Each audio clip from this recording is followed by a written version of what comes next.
భక్తి టీవీ ప్రేక్షకులకు నమస్కారం.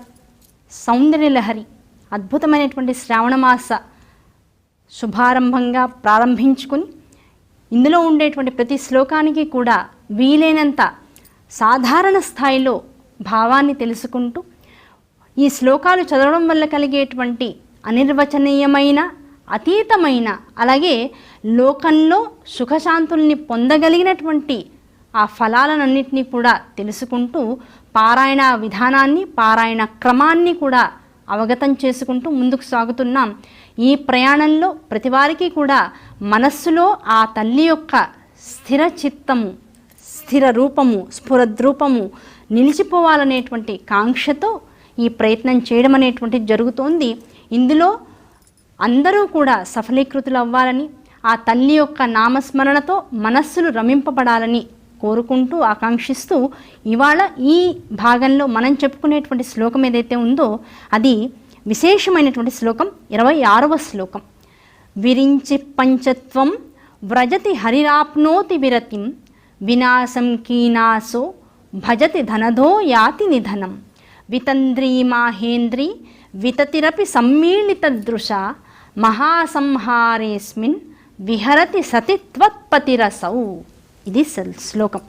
అద్భుతమైనటువంటి శ్లోకాలు. ఈ శ్లోకాలన్నీ కూడా జగత్తు యొక్క రచనా స్వరూపాన్ని, జగత్తు యొక్క రహస్య స్వరూపాన్ని మనకి చెప్తున్నటువంటి శ్లోకాలు ఈ శ్లోకాలు. ఇందులో శంకరాచార్య వారు అంటున్నారు, అమ్మ మహాప్రళయ కాలంలో బ్రహ్మ విష్ణు మహేశ్వరులు రుద్రులు వీళ్ళందరూ యముడు కుబేరులు ఇంద్రుడు మొదలైనటువంటి దేవీ దేవతాగణములన్నీ కూడా యక్షగంధర్వ కిన్నెర స్వరూపాలన్నీ కూడా ఏమవుతున్నాయి, వెళ్ళిపోయి లయమును పొందుతున్నాయి. ఆ లయము ఎందులో పొందుతున్నాయి? మహేశ్వరుడు సదాశివుని ఎందు లయమైపోతూ ఉన్నాయి. అటువంటి ప్రళయకాలంలో కూడా పతివ్రతమైనటువంటి తల్లి నువ్వెక్కడున్నావో తెలుసా, నీ పతి అయినటువంటి సదాశివుడితో కలిసి ఈ జగత్తంతా కూడా లయించిపోతూ ఉంటే ఆ లయించిపోతున్నటువంటి దానికి సాక్షిభూతులుగా మీరిద్దరూ నిలుస్తూ ఉన్నారు. కనుక ఎన్ని జగత్తులు వచ్చి ఎన్ని జగత్తులు లయింపబడిపోతూ ఉన్నా జగత్తు వస్తోంది అంటే మీ ఇద్దరి అనుగ్రహమే, ఆ జగత్తు లయింపబడుతోంది అంటే మీ ఇద్దరి కరుణయే. ఈ దయా కరుణ అనేటువంటి రెండు దృష్టి స్వరూపాలే మీరుగా మాకు దర్శింపబడుతూ మీ ఇద్దరు ఎక్కడెక్కడ ఉంటే అక్కడల్లా కూడా ఎంత లయమనేటువంటి జ్వాల రగులుతున్నా అది మా మనస్సులకి చల్లదనాన్ని అందిస్తుంది. కనుక ఇది ఇలా జరిగితేనే సృష్టి కార్యము, ఇది ఇలా జరిగితేనే సృష్టి రచన అనేటువంటి విభాగంలో నువ్వు చేసినటువంటి శాసనాన్ని ధిక్కరించకుండా ఎవడైతే దానికి లోబడి నడుచుకుంటూ ఉంటాడో అటువంటి వాణ్ణి ఈ జగత్తులో జరిగేటువంటి ప్రళయాలు కానీ లయాలు కానీ మిగతా విషయాలు కానీ చేయలేవు. ఇవన్నీ కూడా నీ అనుజ్ఞతో జరుగుతున్నాయనేటువంటి భావన వాడి మనస్సులో బాగా పూనుకుపోయి ఉన్నది.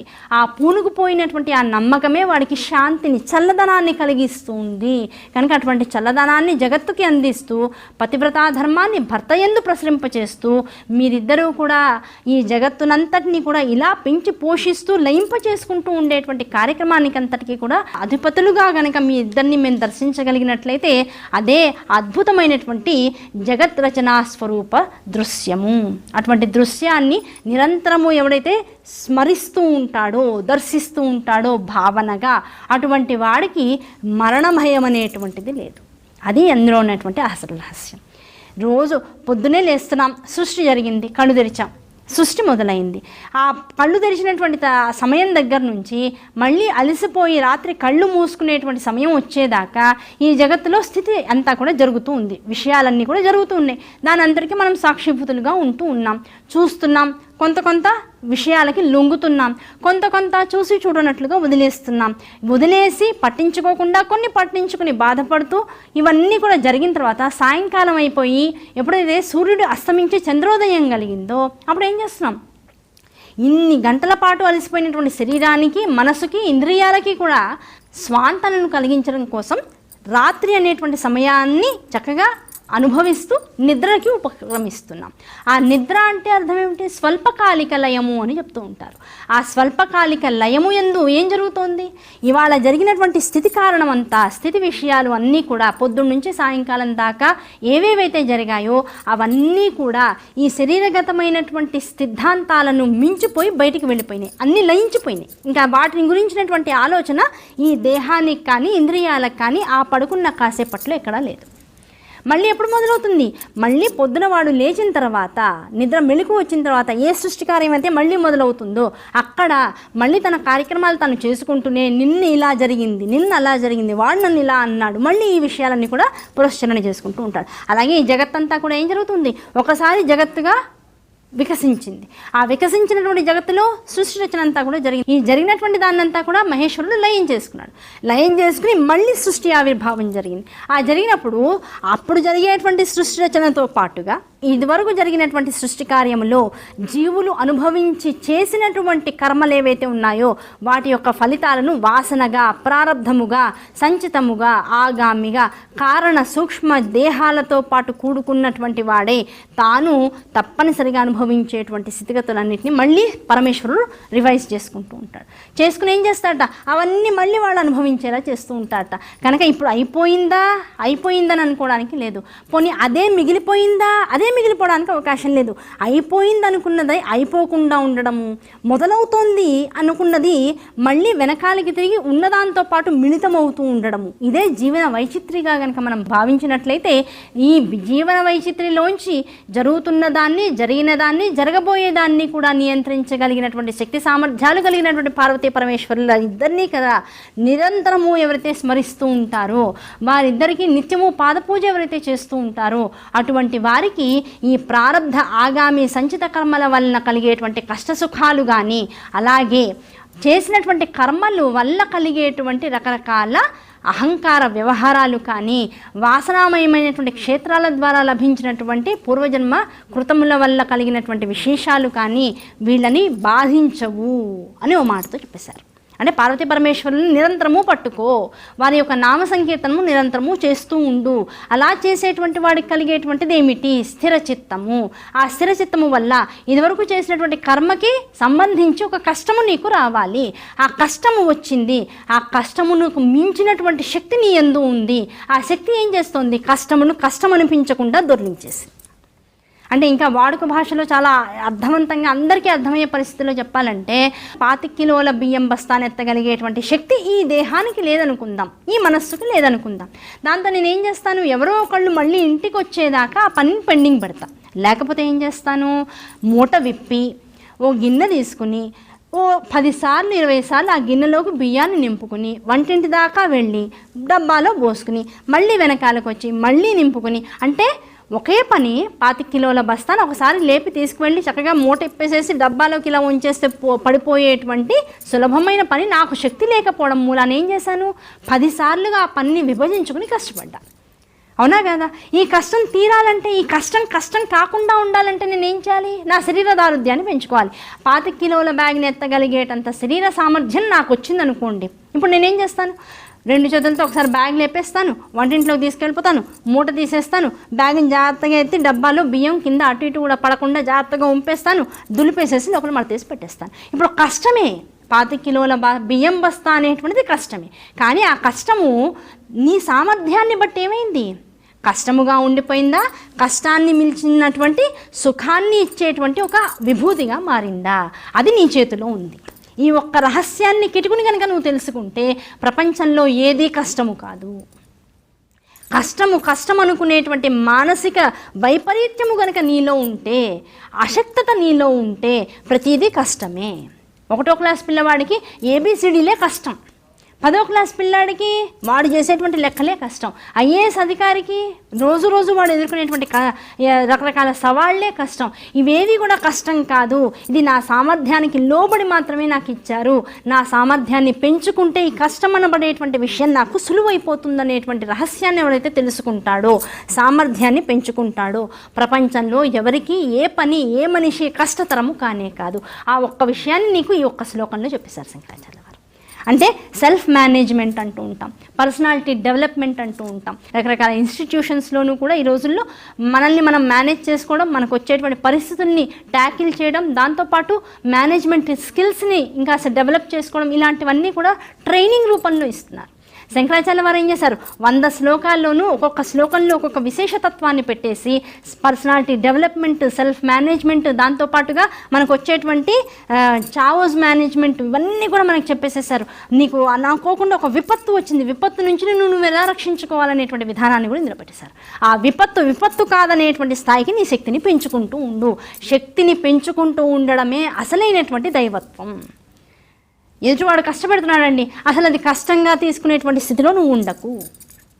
ఎదుటివాడు మాటలు అంటున్నాడండి, ఆ మాటలు నీ వరకు నువ్వు పరిమితం చేసుకుని నువ్వు ఆ మాటలకి పరిమితుడుగా ఉండిపోకు. దాన్ని మించినటువంటి స్థాయిని నువ్వు పొందు. ఎదుటివాడు నన్ను శత్రువుగా బాధిస్తున్నాడండి, అసలు శత్రుత్వాన్ని నువ్వెందుకు గ్రాస్ప్ చేస్తున్నావు, నువ్వెందుకు ఆకర్షిస్తున్నావు? నువ్వు వాడి పట్ల కనికరంగా ఉండు, ప్రేమగా ఉండు, ప్రేమాస్పదమైనటువంటి స్నేహితుడుగా నువ్వు వాడి పట్ల ఉంటూ ఉండు. ఇంకా శత్రుత్వం లేదంటే ఇంకా కష్టం ఎక్కడుంది? నీ స్థాయిని పెంచుకో, లెవెల్ని డెవలప్ చేసుకో. ఇటువంటి విశేషమైనటువంటి శ్లోకాన్ని మనకిచ్చి చెప్పినంత మాత్రము చేత, చదివినంత మాత్రం చేత, ఏమంటే మరి ఈ శ్లోకం చదివితే మాలో ఇవన్నీ ఈ సమస్యలన్నీ కూడా తొలగిపోతాయి అంటే తప్పకుండా తొలగిపోతాయి, అందులో ఎట్టి సందేహము లేదు. కనుక ఈ శ్లోకాలు చదవడం వల్ల ఏం జరుగుతుంది అంటే ఒకటే విషయము, మనలో అన్ని రకాల వైక్లభ్యాలు తొలగిపోయి మానసిక శారీరక శాంతి అనేటువంటిది అనుభవంలోకి వస్తుంది. దృఢచిత్తము, స్థిర సంకల్పం అనేటువంటివి వృద్ధి చెందుతాయి. దానివల్ల జగత్తంతా కూడా అమ్మవారి యొక్క ప్రసాదం అనబడేటువంటి స్థితి మనకి అనుభవంలోకి వస్తూ ఉంటుంది. ఈ జగత్తులో ఏది కూడా కష్టం అనిపించేటువంటి స్థాయిలో మన ఎదురుకుండా ఉండదు, నిలవబోదు. ఇంకా దీన్ని మించినటువంటి అదృష్టం ఏదైనా ఉందా? ఏమీ లేదు. కనుక ఇంత అదృష్టాన్ని మనకు అందించగలిగినటువంటి శ్లోకాలు ఈ శ్లోకాలన్నీ కూడా.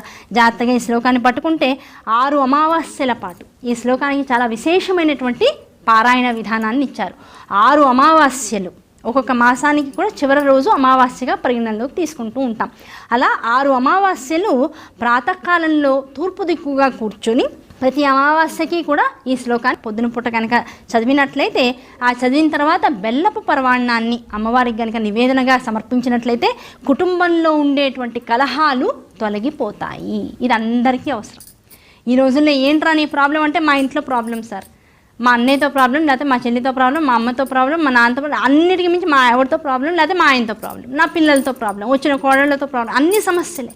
కుటుంబ కలహాలు అనేటువంటివి, మనుషుల మధ్య ఉండేటువంటి బంధాలు అనేటువంటివి ఏమైపోతున్నాయి?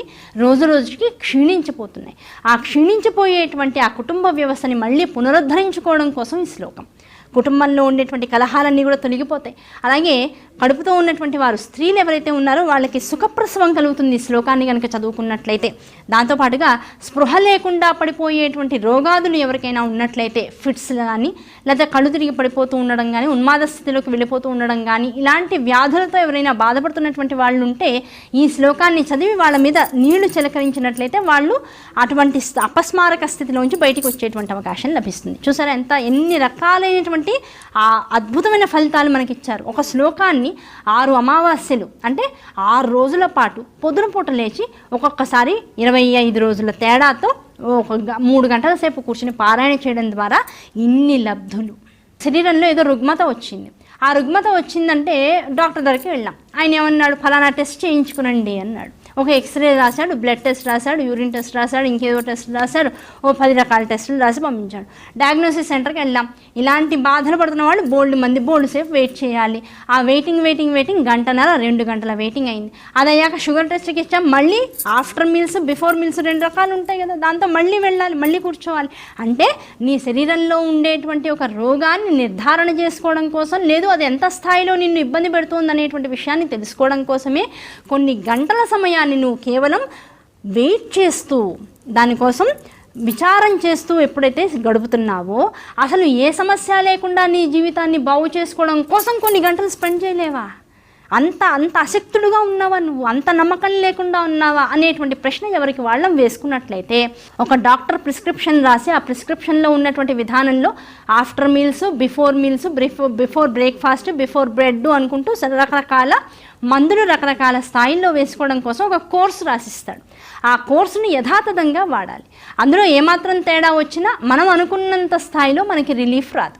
అలాగే ఈ శ్లోకాన్ని ఎప్పుడు చదవమన్నారు, ఎన్నిసార్లు చదవమన్నారు, ఎటువంటి స్థితిగతుల్లో చదవమన్నారు, ఏం నైవేద్యం పెట్టమన్నారు. చాలామంది అడుగుతారు, ఏమంటే ఈ నైవేద్యం పెట్టడం మాకు కుదరట్లేదు, ఇంకేమైనా నైవేద్యం పెట్టచ్చా అసలు ఈ శ్లోకం ఎందుకు చదువుతున్నావు నువ్వు? అసలు నీలో ఏదో లోపం ఉంది, ఆ లోపానికి ఈ శ్లోకం మందుగా పనిచేస్తుంది. అంటే నీలో సప్తధాతువులు, పంచేంద్రియాలు, దాంతోపాటు పంచభూతాలు, వాటిల్లో ఉన్నటువంటి అశక్తత ఏదో నిన్ను బాధ పెడుతోంది. అశక్తతని ప్యూరిఫై చేయాలంటే ఏం చేయాలి? దాని యొక్క శక్తిని పెంచాలి. ఇప్పుడు బ్యాటరీ, వాహనాల్లో బ్యాటరీ డిశ్చార్జ్ అయిపోతూ ఉంటుంది, దానికి మళ్ళీ బ్యాటరీని ఛార్జింగ్ పెడుతూ ఉంటారు, అవునా కదా? ఎలాంటి బ్యాటరీకి ఎలాంటి ఛార్జింగ్ పెట్టాలి, ఎంతసేపు పెట్టాలి, టెక్నీషియన్కి తెలుస్తూ ఉంటుంది.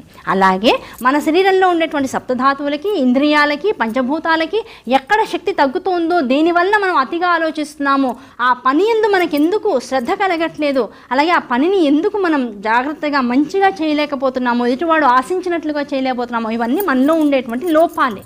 ఆ లోపాలను ఎలా సరిదిద్దాలి? మనకి తెలియకుండానే ఈ శ్లోకాల్లో కొన్ని రకాలైనటువంటి అక్షర సముదాయాన్ని ఏకీకృతం చేసి పెట్టారు. దాన్ని పదే పదే చదవంగా ఏమవుతుంది? అక్షర సముదాయంలో ఉండేటువంటి నాదము వలన లోపల ఉండేటువంటి తత్వము ఉత్తేజాన్ని పొందుతూ ఉంటాయి, చైతన్యాన్ని పొందుతూ ఉంటాయి, మెడిసిన్గా పనిచేస్తూ ఉంటుంది. ఆ మెడిసిన్ ఉత్తేజాన్ని పొందినప్పుడు శరీరం రకరకాల అవస్థలకి లోనవుతూ ఉంటుంది. అటువంటి అవస్థలు శరీరం పడకుండా ఈ నైవేద్యం పాలతో చేసినటువంటిదో, బెల్లంతో చేసినటువంటిదో, మిరియాలతో చేసినటువంటిదో, అన్నంతో, పెసరపప్పుతో చేసినటువంటిదో, చెరుకు రసంతో తీయగా ఉండేటువంటి పదార్థాలు నైవేద్యం పెట్టడం వల్లనో, ఆ నైవేద్యం ఏం చేస్తున్నాం? అమ్మవారి ఊరికే చూపిస్తున్నాం, చూపించాక ఏం చేస్తాం? ఈ శరీరానికి పెడుతున్నాం. ఈ శరీరం ఎప్పుడైతే ఆ లోపానికి సరిచేసుకోవడం కోసం ఈ శ్లోకాలని ఆధారంగా చేసుకుని చదివిందో, ఆ చదివేటప్పుడు శరీరంలో ఎక్కడ ఇబ్బందికరమైనటువంటి పరిస్థితులు ఏర్పడి కాస్త నీరసం అనేటువంటి శరీరానికి వచ్చిందో, ఆ నీరసాన్ని తగ్గించడం కోసం ఇక్కడ వాడబడేటువంటి నైవేద్యాలన్నీ కూడా ఆయా ధాతు స్వరూపాన్ని ఇంకాస్త మోటివేట్ చేయడం, డెవలప్ చేయడం కోసం ఉపకరిస్తూ ఉంటాయి. దానికోసం నైవేద్యం, అంతే తప్ప జిహ్వని శాంతిపరచుకోవడం కోసం కాదు, ఎదురుకుండా ఉన్నటువంటి అమ్మవారు అంతా తీసేసుకుంటుందని కాదు, ఇది పెట్టకపోతే పాపము రాదు, ఇది పెడితే పుణ్యము రాదు. శరీరం డెవలప్ అవుతుంది అంటే నీకు కావాల్సినటువంటి శక్తి నీకు సవ్యంగా లభిస్తూ ఉంటుంది. శక్తిహీనత అనేటువంటిది సంపూర్ణంగా తీసివేయబడుతుంది. అటువంటి క్రియ నీకు కావాలా? చెప్పింది చెప్పినట్లుగా చెయ్యి. దీని గురించి మళ్ళీ ప్రశ్న ఎత్తుతావా? చేయడం మానేసి. కష్టంగానే ఉంటుంది. దానికోసం రకరకాల ప్రదేశాలు తిరుగుతూ దిమ్మరివై, దేశ దిమ్మరివై తిరుగుతూ ఉంటావు. ఉన్న చోట ప్రశాంతంగా కూర్చుని అమ్మవారి పాదాలు పట్టుకున్నావు, జగత్తంతా కూడా నీ పాదాక్రాంతం అయిపోయేటువంటి స్థితి నీకు అనుభవయోగ్యంలోకి వస్తుంది. ఏం కావాలి నీకు నువ్వు ప్రశ్నించుకో, నీకు నువ్వు స్థిరచిత్తంతో ఆలోచించుకో. శంకరాచార్య వారు ఇంత శ్లోకాలు ఇచ్చి చివరికి అలాగే వదిలేశారు. నీకు అన్నీ ఇచ్చాను, నీకు ఏ సమస్య ఉన్నా సరే ఆ సమస్య తీర్చుకోవడం కోసం నీకు ప్రయత్నపూర్వకంగా కొన్ని రకాలైనటువంటి మార్గాలు చూపించాను. బాగుపడతావా? బాగుపడు. ప్రయత్నం ఉంది, నాకు అవకాశం ఉంది మారడానికని తెలిసినా సరే దాని వైపుకు రాకుండా ముఖాన్ని వేరే వైపుకు తిప్పుకున్నావా, వేరే విషయాల వైపుకు తిప్పుకున్నావా, ఇంకా నీకు యోగ్యత ఈ జన్మకి లేదు, ఈ శరీరం ఉండంగా లేదు అనేటువంటిది ఖరాఖండిగా నిర్ధారింపబడింది. కనుక నీ ప్రారంధ కర్మని అనుభవిస్తూ ముందుకు వెళ్ళు. ప్రారంధ కర్మల ద్వారా సంచితాలు చేస్తూ పో, సంచిత కర్మల ద్వారా ఆగామి కర్మలను అనుభవిస్తూ పో. దాని ద్వారా సూక్ష్మ కారణ దేహాలన్నీ కూడా నష్టము పడిపోతూ ఉంటాయి, బాధపడిపోతూ ఉంటాయి. దానివల్ల జనన మరణ చట్రంలోకి మళ్ళీ దిగిపోతూ ఉంటావు. దానివల్ల సుఖము దుఃఖం అనేటువంటి ద్వంద్వాలలో చిక్కుకుని ఏడుస్తూ ఉంటావు. ఏడుస్తూ ఉండడం కావాలా? ఏడుపుకి అతీతమైనటువంటి ఆనందమయమైనటువంటి సాయుధ్యం వైపుకి ప్రయాణం చేస్తావా? ఆలోచించుకోమని ఒక క్వశ్చన్ మార్క్ పెట్టి మనకే ప్రశ్న, మనకే సమాధానం చెప్పి వదిలేసేసారు. కనుక ఇంత అద్భుతమైనటువంటి శ్లోకాలు ఎదుర్కొండా పెట్టుకుని, అయ్యా నీ ఇల్లు బాగు చేస్తా, నీ బంధాల్ని బాగు చేస్తా, భార్యాభర్తల మధ్య సమస్య ఉందా నేను బాగు చేస్తా, పిల్లలు పుట్టట్లేదా నేను బాగు చేస్తా, నీకు అంతస్తు కావాలా, పదవి కావాలా, ఉద్యోగం కావాలా, చదువు కావాలా, ఐశ్వర్యం కావాలా, స్థిరచరాస్తులు కావాలా, పేరు ప్రతిష్టలు కావాలా, అన్నీ నేను ఇస్తా, నన్ను పట్టుకో. దీనివల్ల ఏమవుతుంది? నువ్వు వృద్ధిలోకి రావడం కాక నీతో పాటు ఇంకో 10 మందికి నువ్వు మోటివేట్ చేసిన వాడివి అవుతావు. అలా నువ్వు బాగుపడేటువంటి ప్రయాణం చెయ్యి, అంతే తప్ప పాడైపోయేటువంటి మార్గాల్లోకి వెళ్ళకు. చక్కగా చెప్తున్నారు శంకరాచార్య వారు. కనుక ఈ శ్లోకాన్ని ఆధారంగా చేసుకుంటే అద్భుతమైనటువంటి స్థితిగతులు ఏర్పడుతూ ఉంటాయి. ఈ శ్లోకాన్ని చక్కగా రాగయుక్తంగా ఒకసారి ప్రయత్నం చేద్దాం అందరం కూడా. విరించి పంచత్వం వ్రజతి హరిరాప్నోతి విరతిం, వినాశం కీనాశో భజతి ధనధో యాతి నిధనం, వితంద్రీ మాహేంద్రీ వితతిరపి సమ్మీళిత దృశ, మహాసంహారేస్మిన్ విహరతి సతి త్వత్పతిరసౌ. 27వ శ్లోకంలోకి వచ్చాం. మహాద్భుతమైనటువంటి శ్లోకాలు. సౌందర్యలహరిలో 100 కాదండి, ప్రతిదీ అద్భుతం అనే చెప్తున్నారు. 1-2 మచ్చుక్కి ఏమైనా చెప్తారా? ఇంక ఈ శ్లోకాన్ని పట్టుకుంటే ఇంకా మరీ ఇతరమైనటువంటి శ్లోకాలతో అవసరం లేదనేటువంటి శ్లోకం ఏదన్నా ఉందా సౌందర్యలహరిలో అంటే సర్వదా సతత 27వ శ్లోకం. జపోజల్పశిల్పం సకలమపి ముద్రా విరచన గతి ప్రాదక్షిణ్య క్రమణమసనాద్యాహుతి విధి ప్రణామ సంవేశ సుఖమఖిలమాత్మార్పణ దృశ సపర్యాపర్యాయస్తవ భవతు ఎన్మే విలసితం. ఇంతకు మించినటువంటి కరుణ ఏ గురువుకి ఉండదు, ఇంతకు మించినటువంటి వాత్సల్యం ఏ తండ్రికి పిల్లల మీద ఉండదు. అంతటి కరుణ, అంతటి వాత్సల్యం జగద్గురువులైనటువంటి శంకరాచార్య వారు మన మీద కురిపించేశారంతే. ఈ శ్లోకంతో ఒకటే విషయంతో చెప్పేసేశారు. అమ్మ, నేను లేచినప్పటి నుంచి ఆత్మసమర్పణ భావంతో నేను ప్రత్యేకంగా పూజలు చేయలేనేమో, నేను ప్రత్యేకంగా నీ కోసం కూర్చోలేనేమో, కానీ మనస్సులో 26 శ్లోకాలు విన్న తర్వాత 27వ శ్లోకానికి వచ్చేటప్పటికల్లా ఏమనిపిస్తుంది? ఆత్మసమర్పణ. ఇలాంటి తల్లి నన్ను రక్షించడానికి ఉన్నప్పుడు ఈ తల్లి యందు నా ఆత్మని నిబిడీకృతం కనుక చేసి తదేక లగ్నంతో కనుక అమ్మవారి మనస్సు యందు కనుక రమించగలిగినట్లయితే, నా ఆత్మని ఆవిడకి సమర్పించగలిగినట్లయితే, ఆత్మానుభూతితో ఆత్మసమర్పణ భావనతో కనుక నేను ఉన్నట్లయితే ఇప్పుడు నాలో ఉన్నటువంటి భావాలు ఎలా మారిపోతాయి? తల్లి, నేను నీకోసం ఎక్కువ కష్టపడలేకపోతున్నాను, కానీ నువ్వు కావాలి, నీ అనుగ్రహం కావాలని నాకు అనిపిస్తోందమ్మా. ఈ భావంతో ఇప్పుడు ఏం చేస్తున్నాను? ఎన్నో పొద్దున లేచినప్పటి నుంచి రాత్రి పడుకునేదాకా ఎంతమందితోనో మాట్లాడుతున్నా. ఇంట్లో కుటుంబ సభ్యులతో మాట్లాడాలి, కూరలు కావాలంటే కూరల వారితో మాట్లాడాలి, ఏదైనా సమస్య వచ్చిందంటే బయట రోడ్ల మీద ప్రయాణం చేస్తున్నటువంటి వారితో మాట్లాడాలి, ఆఫీస్లో ఆఫీస్ వాళ్ళతో మాట్లాడాలి. రకరకాల భావాలు, ఆవేశాలు, క్రోధాలు, కావేశాలు, ఇన్ని రకాల అనుభూతులతో, ఇన్ని రకాల వ్యవస్థలతో ఇంతమందితో మాట్లాడుతున్నాను. నేను మాట్లాడేటువంటి పలుకులు ఉన్నాయి చూసావా? ఆత్మసమర్పణ భావన ఎప్పుడైతే నాలో ఉందో ఈ పలుకులన్నీ వినేవాళ్ళకి నేను ఫలానా వాళ్ళతో మాట్లాడుతున్నాను, ఫలానా వాళ్ళతో మాట్లాడుతున్నాను అనిపించవచ్చు కాక, కానీ నా మటుకు నాకు నేను మాట్లాడేటువంటి ఈ పలుకులన్నీ ఎక్కడి నుంచి వస్తున్నాయి? లోపల ఉండేటువంటి నీ యొక్క శక్తి, ప్రాణవాయువు దశవాయువుల కింద మారి ఆ ప్రాణవాయువు మూలాధార చక్రానికి వెళ్ళి అక్కడి నుంచి మళ్ళీ ఆ మనోఫలకమైనటువంటి అనాహత చక్రం దాకా వచ్చి నా మనసు చెప్పేటువంటి విషయాలన్నింటినీ విని ఆ మనస్సుకి అవగతమైనటువంటి విషయాన్ని తాను గ్రహించి ఆ గ్రహించినటువంటి విషయంతో విశుద్ధి చక్రం దాకా వచ్చి ఇక్కడ చెప్పదలుచుకున్నటువంటి విషయాలని క్రోడీకరించుకోవడం కోసం ఆజ్ఞాచక్రం దాకా వెళ్ళి ఈ బుద్ధి యందు ఉన్నటువంటి పదజాలాన్ని, భాషా స్వరూపాన్ని అంతా కూడా ఆకళింపు చేసుకుని అక్షరాలని పదాలుగా, పదాలని వాక్యాలుగా, వాక్యాలని అనంతమైనటువంటి మాటలుగా ఒక జలిలా తీసుకుని వచ్చి ఆ శక్తితో మళ్ళీ విశుద్ధి దాకా వచ్చి ఆ మాటల ప్రవాహాన్ని ఇక్కడ ఉన్నటువంటి దంతములతో, ఇక్కడ ఉన్నటువంటి దవడలతో, దాంతోపాటు ఉన్నటువంటి తాళువులు, నాలుకలతో పాటు అంతర్వాహినిగా ప్రవహించేటువంటి సరస్వతి నది, అదే లాలాజలం అని చెప్తూ ఉంటాం.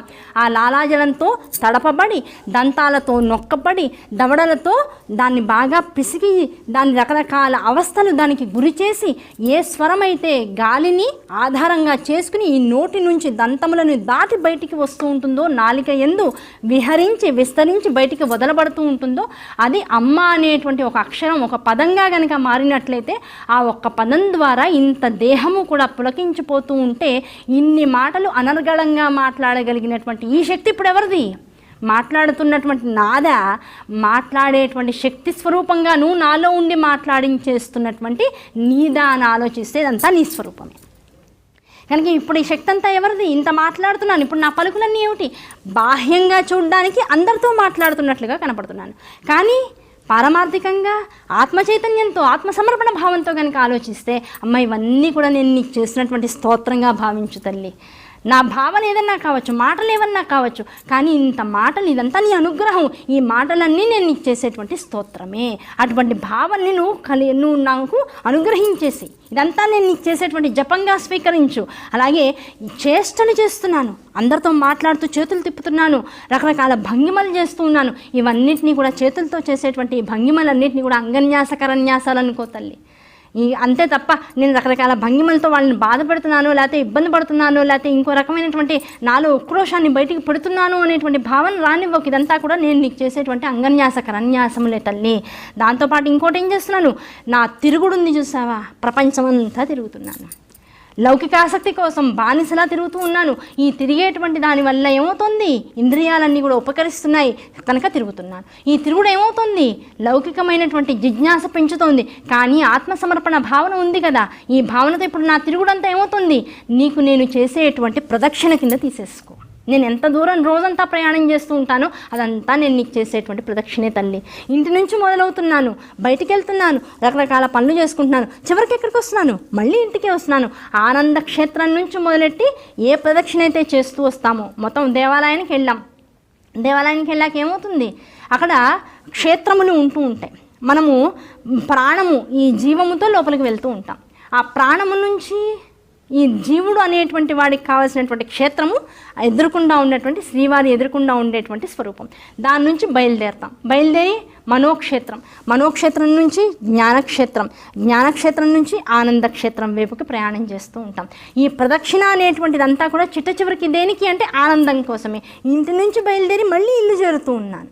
ఆ ఇంటి నుంచి బయలుదేరి ఇల్లు చేరేటువంటి ఈ ప్రదక్షిణ ఏదైతే ఉందో ఇదంతా కూడా ఏదో నేను చేసేటువంటి యాత్రగా కాకుండా, నేను జరిపేటువంటి తిరుగుడుగా కాకుండా, నీ ఆలయంలో నేను చేసేటువంటి ప్రదక్షిణగా కనుక నువ్వు స్వీకరించావనుకో తల్లి, ఆనందము మహదానందము కలుగుతూ ఉంటుంది. ఆ భావన నా యందు సుస్థిరము చేస్తూ ఉండు. దాంతోపాటు ఏం చేస్తున్నాడు, అలసిపోయాను, ఇంకా నిద్రపోతున్నాను. ఆ నిద్రకు ఉపక్రమించి ఇంతసేపు మంచం మీద పడుకున్నానంటే ఏమిటి, అయ్యా అలసిపోయి ఏదో ఒళ్ళు తెలియకుండా పడుకున్నాననేటువంటి భ్రాంతి వద్దయ్యా స్వామి, నీ ఎదురుకుండా సాష్టాంగ దండ ప్రణామం చేస్తున్నాననేటువంటి భావంతో నిద్రలోకి వెళ్ళిపోయాను. ఇంకా నా జీవితంలో ఇంతసేపు సాష్టాంగ ప్రణామం ఎవరన్నా చేస్తారా, నీకు ఇంత మంచి భక్తుడు ఎవరన్నా దొరుకుతారా స్వామి? కనుక నేను చేసేటువంటి 24 గంటల్లో చేసేటువంటి ప్రతి విషయము కూడా నా సుఖముల కోసము, నా అవసరాల కోసము అనేటువంటి విషయం నుంచి నేను బయటికి వచ్చి నీకు చేసేటువంటి ఉపచారాలుగా కనుక నా స్వరూపాన్ని, నా జీవన విధానాన్ని, నా యొక్క 24 గంటల విషయాలన్నింటినీ కూడా క్రోడీకరించుకుంటే ఈ సర్వ సుఖాల కోసం నేను చేసే విలాసాలన్నీ కూడా నీకు చేసేటువంటి ఉపచారములుగా కనుక నువ్వు స్వీకరించినట్లయితే నా జీవితం ధన్యము. అటువంటి మానసికమైనటువంటి అద్భుతమైనటువంటి భక్తి భావాన్ని నా యందు సుస్థిరము చెయ్యి. ఈ శ్లోకంలో చెప్తున్నా. ఈ శ్లోకాన్ని చదివితే ఏం జరుగుతుందో తెలుసా, ఒక ధైర్యం వస్తుంది. ముందు మనం ఏం చేసినా ఇది అమ్మవారికి మనం కైంకర్యం చేసినట్లే అనేటువంటి భావన ఒకటి కలుగుతుంది.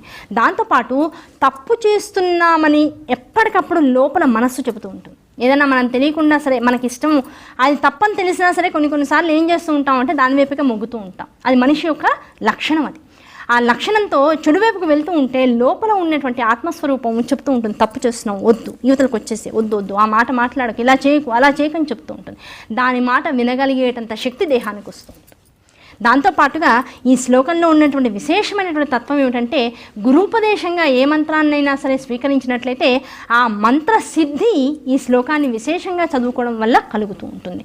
అలాగే ఆత్మజ్ఞానం సిద్ధిస్తుంది. అలాగే ఇంకొక రహస్యం కూడా చెప్తాను.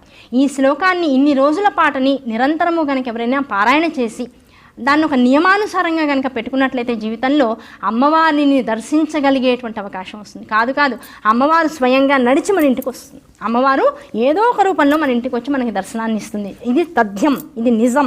చేసి చూడండి, అనుభవంలోకి వచ్చి తీరుతుంది. అంత అద్భుతమైనటువంటి శ్లోకం ఈ శ్లోకం. ప్రాతకాలంలో నిద్రలేచి తూర్పు ముఖంగా కూర్చుని 45 రోజుల పాటు ఈ శ్లోకాన్ని నిరంతరము కూడా పారాయణ చేస్తూ ఉంటే ఆ చేసేటువంటి క్రమంలో ఆవు పాలని కాచి చల్లార్చి బెల్లం ముక్క వేసి కనుక అమ్మవారికి నైవేద్యం చేసినట్లయితే ఈ ఫలాలు ఆత్మజ్ఞానము, సర్వమంత్ర సిద్ధి, దాంతోపాటు అమ్మవారి యొక్క ప్రత్యక్ష దర్శనం చేసుకునేటువంటి భాగ్యం, ఇవన్నీ కూడా ఈ శ్లోకం వల్ల కలుగుతాయి. శ్లోకాన్ని ఒకసారి రాగస్వరూపంగా అనుకుందాం. జపో జల్పశిల్పం సకలమపి ముద్రా విరచన గతి ప్రాదక్షిణ్య క్రమణమసనాద్యాహుతి విధి ప్రణామ సంవేశ సుఖమఖిలమాత్మార్పణ దృశ సపర్యాపర్యాయ స్తవ భవతు యన్మే విలసితం. ఇది శ్లోకం. ఇవాళ చెప్పుకున్నటువంటి శ్లోకాలు ఏవైతే ఉన్నాయో వాటిని ఒక్కసారి రాగస్వరూపంగా అనుకుందాం. విరించి పంచత్వం వ్రజతి హరిరాప్నోతి విరతిం వినాశం కీనాశో భజతి ధనదో యాతి నిధనం వితంద్రీ మాహేంద్రీ వితతిరపి సమ్మీళిత దృశ మహాసంహారేస్మిన్ విహరతి సతి త్వత్పతిరసౌ జపో జల్పశిల్పం సకలమపి ముద్రా విరచన గతి ప్రాదక్షిణ్య క్రమణమసనాద్యాహుతి విధి ప్రణామ సంవేశ సుఖమఖిలమాత్మార్పణదృశ సపర్యాపర్యాయస్తవ భవతు యన్మే విలసితం. ఇవి శ్లోకాలు. ఈ శ్లోకాల్ని జాగ్రత్తగా పఠించి దీని ద్వారా కలిగేటువంటి అమ్మ అనుగ్రహాన్ని సంపూర్ణంగా అందరూ అనుభవించేటువంటి స్థాయిని, పాత్రతని, యోగ్యతని కూడా పొందాలని మనస్ఫూర్తిగా ఆకాంక్షిస్తూ శ్రీమాత్రే.